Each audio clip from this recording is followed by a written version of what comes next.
Dear students, in this class we will try to understand what is known as a linear harmonic oscillator.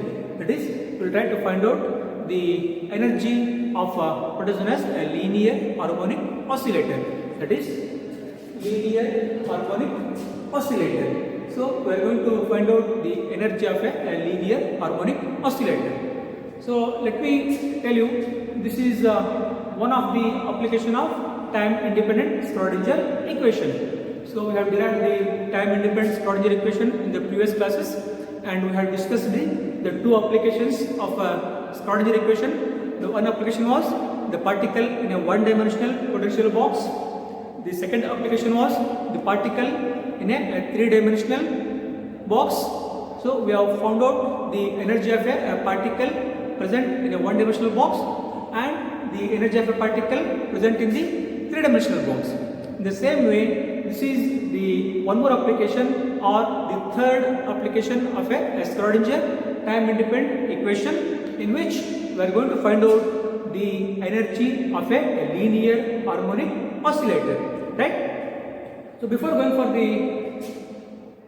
calculating the energy of the linear harmonic oscillator, first we will try to understand what is an oscillator. What is an oscillator is all about. That is, here we have oscillator. So what is an oscillator?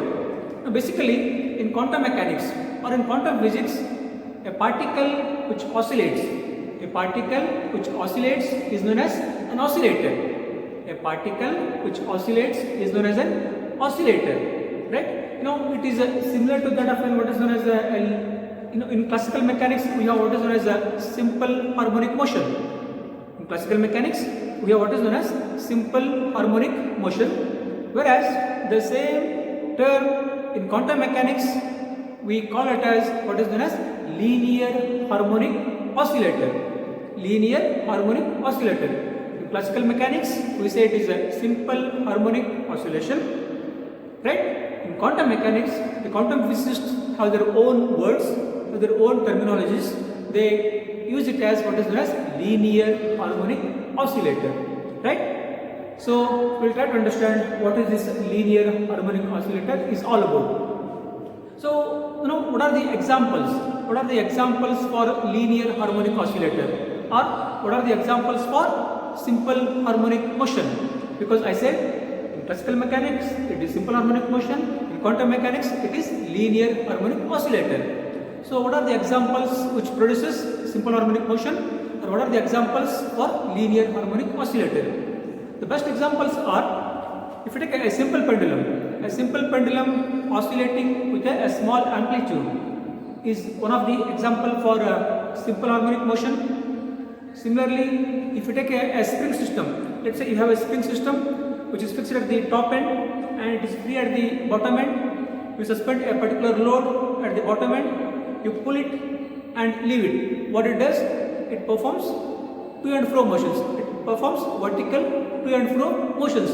That is again an example for simple harmonic motion.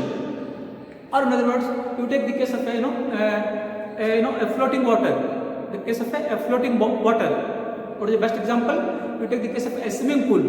You take the case of a swimming pool in which you have water which is vibrating. If you put a ball in that swimming pool in which the water is vibrating, what you will see? You will see that the ball moves up and down. The ball moves up and down, right? And it is moving up and down from an equilibrium position. There is a middle point which is the equilibrium position. From that point it goes up, comes back to the equilibrium position, goes down, comes back to the equilibrium position, right?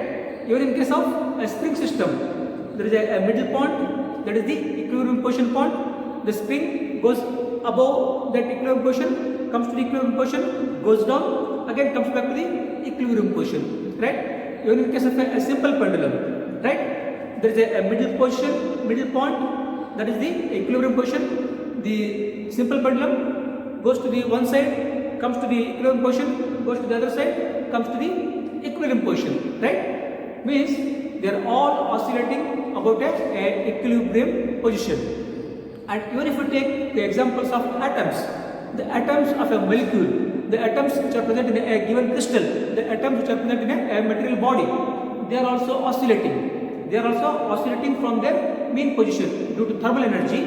Due to thermal energy, even the atoms which are present in a molecule or in a crystal are always oscillating from their mean position. They are also performing to and fro motion. Means what? They are also an example for simple harmonic motion, or what is known as a linear harmonic oscillator. So these are some of the examples for bodies which gives rise to simple harmonic motion or that of a linear harmonic oscillator. So you have understood that I told you there is an equilibrium position. The body oscillates from that equilibrium position in upward direction, comes to the equilibrium position, goes down and comes back to the equilibrium position. Means what? In all these cases which we have discussed, what happens? The force is going to be directly proportional to the displacement. Any body performing simple harmonic motion, in such cases always the applied force is directly proportional to the displacement. Means what? For example, if you take the spring system, let's say in the beginning the spring is at equilibrium position, right? At a particular position, what we do? We apply a force in the downward direction. We apply a force in the downward direction. More the force applied, more the displacement of the body. Lesser the force applied, lesser the displacement of the body, right? So you pull it at a faster rate, oscillations will be at a higher rate, right? Displacement will be more. You pull it with a smaller force, displacement will be small. Therefore we say in all the cases of simple harmonic, the bodies which perform simple harmonic motion, the force is always going to be directly proportional to the displacement of the body. And not only that, the force and displacement, they will be in the opposite direction. For all the cases of simple harmonic motion, the force and displacement will be in the opposite direction. Means what? In the case of a spring system, we pull this spring downwards, and the moment you leave it, what happens? It goes upwards. The pulling force is downwards, the moment of the spring is upwards, means they are in the opposite direction. The force and the displacement are in the opposite direction, right? So therefore we say in case of a body performing simple harmonic motion or a body which you call it as a linear harmonic oscillator, the force is always going to be directly proportional to displacement. Therefore we say for a particle performing simple harmonic motion, SHM is simple harmonic motion. So for a particle performing simple harmonic motion, force is directly proportional to displacement. Or in other words, we can say f of x is proportional to x. What is f of x? The applied force. What is x? The displacement produced in the body. So f of x is directly proportional to x. Or in other words, we say f of x is equal to minus k into x, where k is a proportionality constant. And what this negative sign indicates? The negative sign indicates that the force and the displacement are in opposite direction. They are in opposite direction. So therefore, we say f of x is equal to minus kx. So this is the case of what? A body performing simple harmonic motion or that of a linear harmonic oscillator. Then, so if you say f of x equals to minus kx, I can write this as f of x equals to m into d square x by dt square equals to minus kx. What is this f? Basically it's a force. So we can say force is equals to m into a. Force equals to, as per the Newton's second law of motion, we know that force can be expressed as mass into acceleration. Mass into acceleration. What is acceleration? Rate of change of velocity. Right? Rate of change of velocity. Or in other words, if dx by dt is the velocity, d square x by dt square is going to be what? Acceleration. Therefore, we say f of x is equals to m into d square x by dt square. What is this? This is a. M into a. That's equals to minus kx. Or in other words, I can write this as what? M into d square x by dt square equals to minus kx this term. Or in other words, this can be taken as m into d square x by dt square plus kx equals to 0. Kx equals to 0. What is this? this is the equation for a body. This is the second order differential equation for a body which is performing simple harmonic motion. This is the second order differential equation for a body which is performing simple harmonic motion. Now we make use of this equation and we try to calculate what is the potential energy. What is the potential energy by using this equation. Once we know the potential energy, we can apply it to the Schrodinger equation, because in the Schrodinger equation we have the potential energy. So we are going to calculate the potential energy. We are going to apply it to the Schrodinger equation, right? By solving the Schrodinger equation, we are going to calculate the wave function and we are going to calculate the energy, right?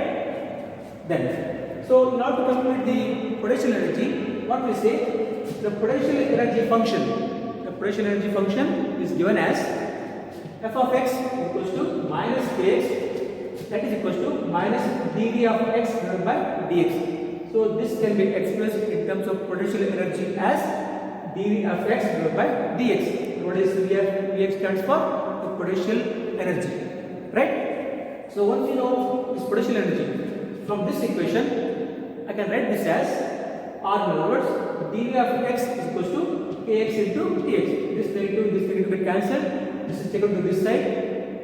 So dv of x equals to kx into dx. But what is required for us? We want the potential energy. That is what is the value of V. That is the potential energy. For that, what we are doing? We are integrating this equation. We are integrating this equation. Why? Because we need potential energy Vx. But what we have here? dv of x. So in order to obtain V of x, we perform integration to this equation.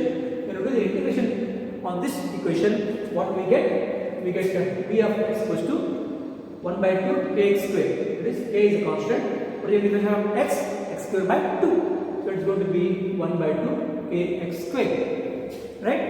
So what we got here? We got the value of Vx. That is the potential energy of the particle which is performing simple harmonic oscillation, or the potential energy of an oscillator, which we call it as linear harmonic oscillator, right? Once you have the value of potential energy, now what we do? We are going for the Schrodinger equation. The Schrodinger equation can be written as, what we do? We substitute this value of potential energy in the Schrodinger equation. Which Schrodinger equation? That is the Schrodinger equation in one dimension. Schrodinger equation in one dimension, because the displacement here is in only one direction, right? When you take the simple pendulum, the moment is in one direction. When you take the spring system, the moment is in one direction.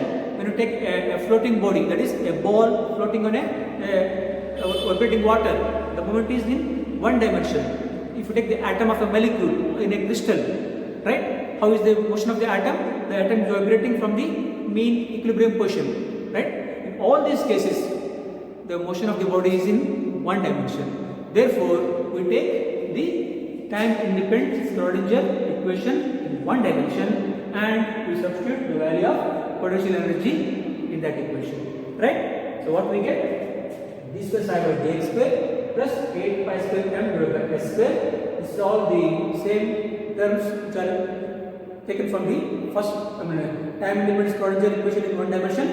E as it is minus, instead of V, we are substituting the value of 1 by 2 kx square into psi equals to 0. Means what we are doing here?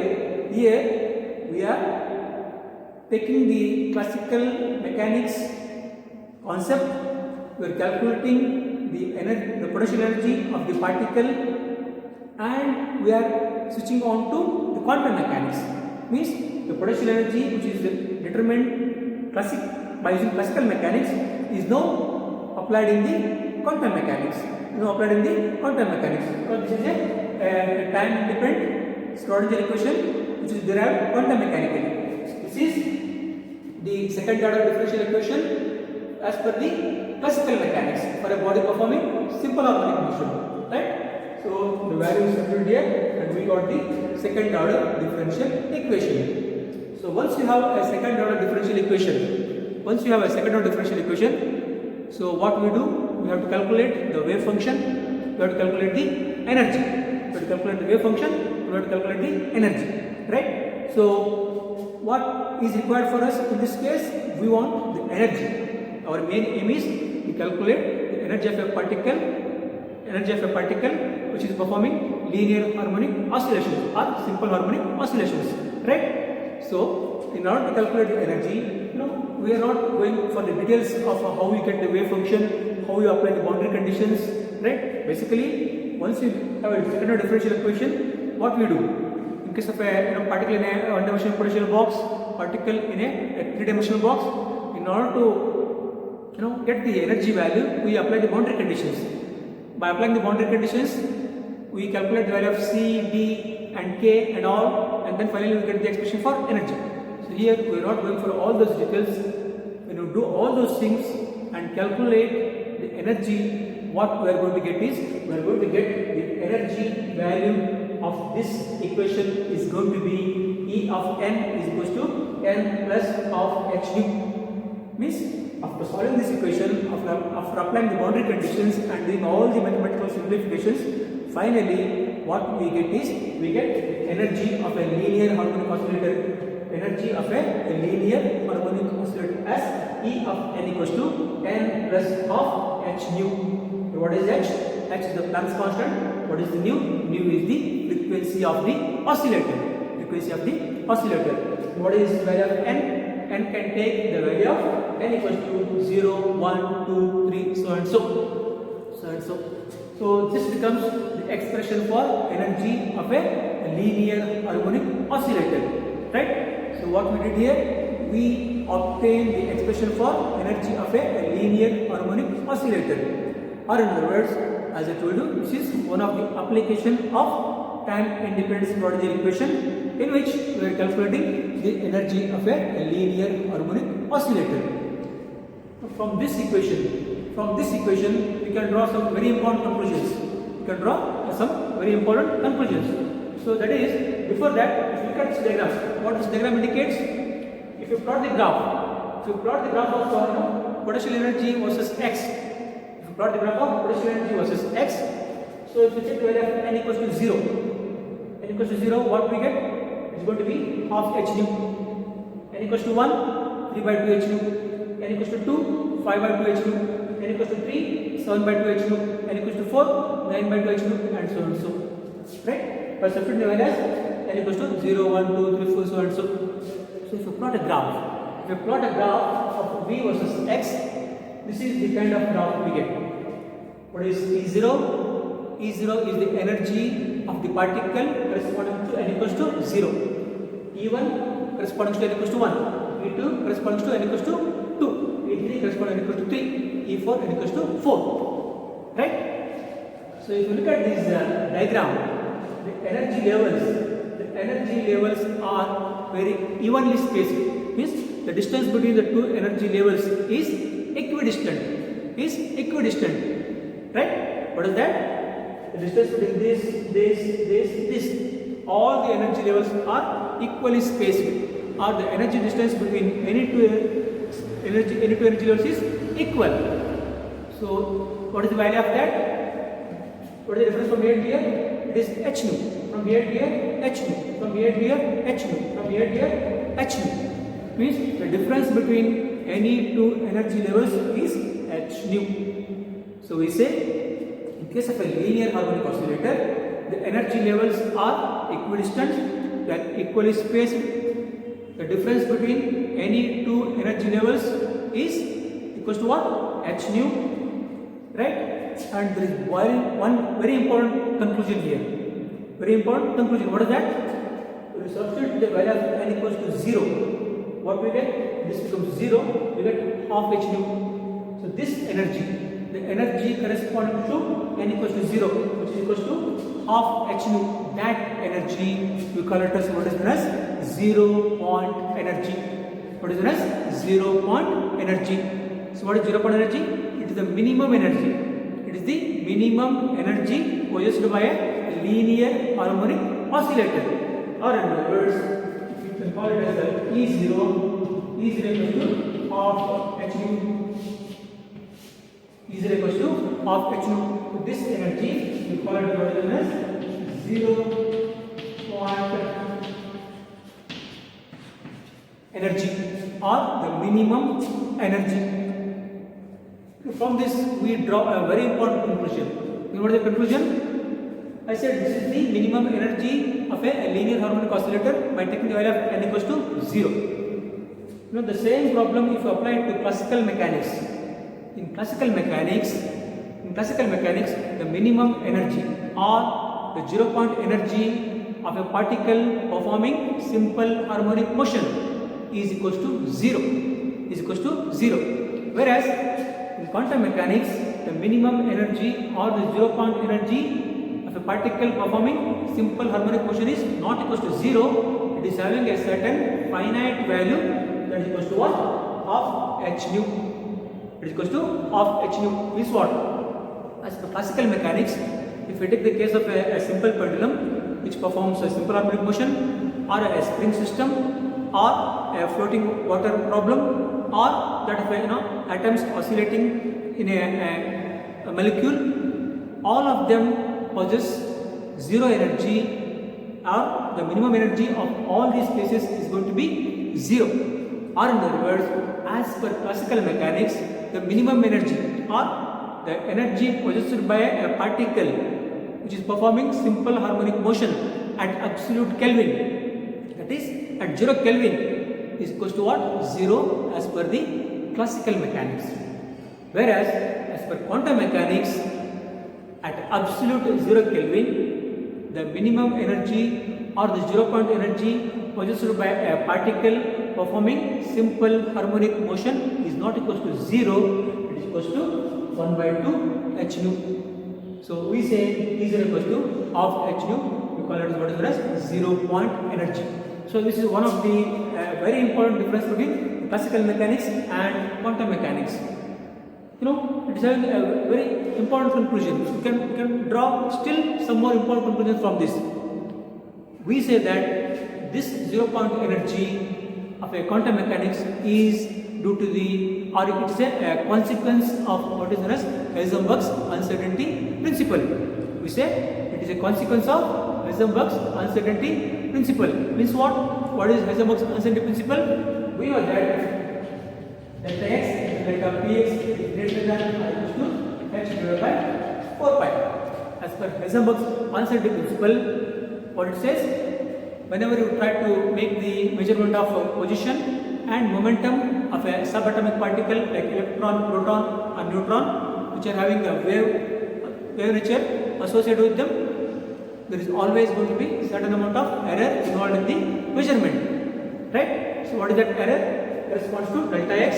What is delta x? Delta x corresponds to the error associated with the measurement of the position. Delta px, the error associated with the measurement of the momentum. So always there is a certain amount of error involved in the measurement of position and momentum of these particles. Why? Because when they are in motion, they are associated with a wave. So in a wave, you cannot find the exact position or the momentum simultaneously and accurately, right? If at all you try to do it, there is a certain amount of error given by this equation. Now, if suppose we say that, what we are saying now? We are saying that as per the classical mechanics, at absolute 0 Kelvin, the minimum energy possessed by a particle is 0. Whereas as per the quantum mechanics, the minimum energy possessed by a particle is not 0, but it is equals to half h nu. So you know what it means? It means to say that if suppose even as per the quantum mechanics, if you say that the energy of a particle or the minimum energy or the 0 point energy, if it is 0, let's assume that it is 0. As per the quantum mechanics, let's assume that the minimum energy or 0 point energy is 0. If you say the minimum energy is 0, what it means? It means to say that the value of delta x is going to be 0. You know how? example, we have taken the case of the atoms. The atoms which are oscillating in a molecule, right? So what happens at absolute 0 Kelvin? At absolute 0 Kelvin, the temperature is very very low. What we are saying? We are saying that at that temperature, the minimum energy of a particle is 0. Means what? The atom is not oscillating. The atom is at rest, right? The atom is at rest.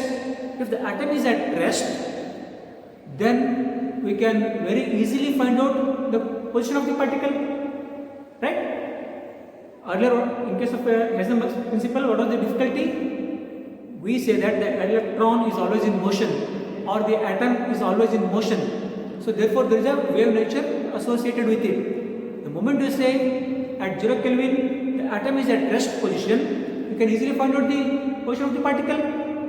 If you can find out the position of the particle accurately, then the corresponding error involved in the position of the particle is going to be 0, right?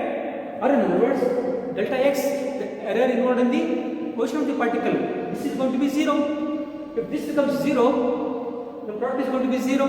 So we are saying that 0 is greater than or equal to h log 4 pi, which is highly impossible. 0 can never be greater than or equal to h log 4 pi. Means we are violating the Heisenberg's uncertainty principle, right? Or in other words, what happens at 0 Kelvin? At 0 Kelvin, what happens? The kinetic energy keeps on decreasing, right? The kinetic energy keeps on decreasing. As the kinetic energy keeps on decreasing, what will happen?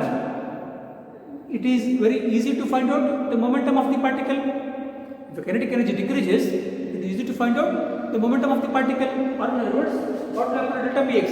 The value of delta px decreases. As the kinetic energy decreases, as the temperature goes down, the kinetic energy decreases. As the kinetic energy decreases, the value of delta px decreases, right? But if delta px decreases, it implies that delta x has to increase. If delta px decreases, delta x has to increase. Why? Because the right hand side is a constant. Right hand side is a constant. If this increases, this has to decrease. If this decreases, this has to increase. So in this case, we are saying as the kinetic energy decreases due to the low temperature, the value of delta px decreases. If delta px decreases, there will be an increase in the delta x. There will be increase in the delta x because the right hand side is a constant. It's a constant, right? So therefore, we say if you say that the energy of the particle which are performing simple harmonic oscillations at absolute 0 Kelvin, if they are at rest, if the particle is at rest, or if the minimum energy is equal to 0, which is going to be a clear violation of the Heisenberg's uncertainty principle. Therefore, we say a particle at 0 Kelvin cannot have 0 energy. But classical mechanics says the energy of these particles at 0 Kelvin is 0 or the minimum energy is 0. But that is not possible because of a quantum mechanics. So this is going to be one of the very very important conclusions of difference between the classical mechanics and quantum mechanics. Right? So in this whole class, we obtained an expression for energy of a particle, and we showed that the energy of a particle performing SHM is not equal to 0 like classical mechanics. It is having a minimum finite energy equals to half h nu, and from this diagram we know that the energy levels are equally spaced, and the difference between any two energy levels is of the order of h nu, and we understood that the 0 point energy concept, 0 point energy having a value of half h nu is a consequence of Heisenberg's uncertainty principle, and we know that this is again an application of Schrodinger equation, time independent Schrodinger equation. Just like particle in a one-dimensional box, a particle in a three-dimensional box, we are having one more application, that of a linear harmonic oscillator. So we can calculate the energy of any body performing simple harmonic motion. What are the examples I told? The example of a simple pendulum, the example of a spring system, the example of a floating body in water, the example of an atoms oscillating in a molecule or a crystal. So all these problems can be solved by taking the time-independent Schrodinger equation. Time-independent Schrodinger equation. We can calculate their wave functions and we can calculate the corresponding energies also. Therefore, we say this is one of the application of time-independent Schrodinger wave equation, what is known as linear harmonic oscillator. I think we'll stop at this point. In the next class, we'll discuss some other topic. Till then, you take care. Bye bye.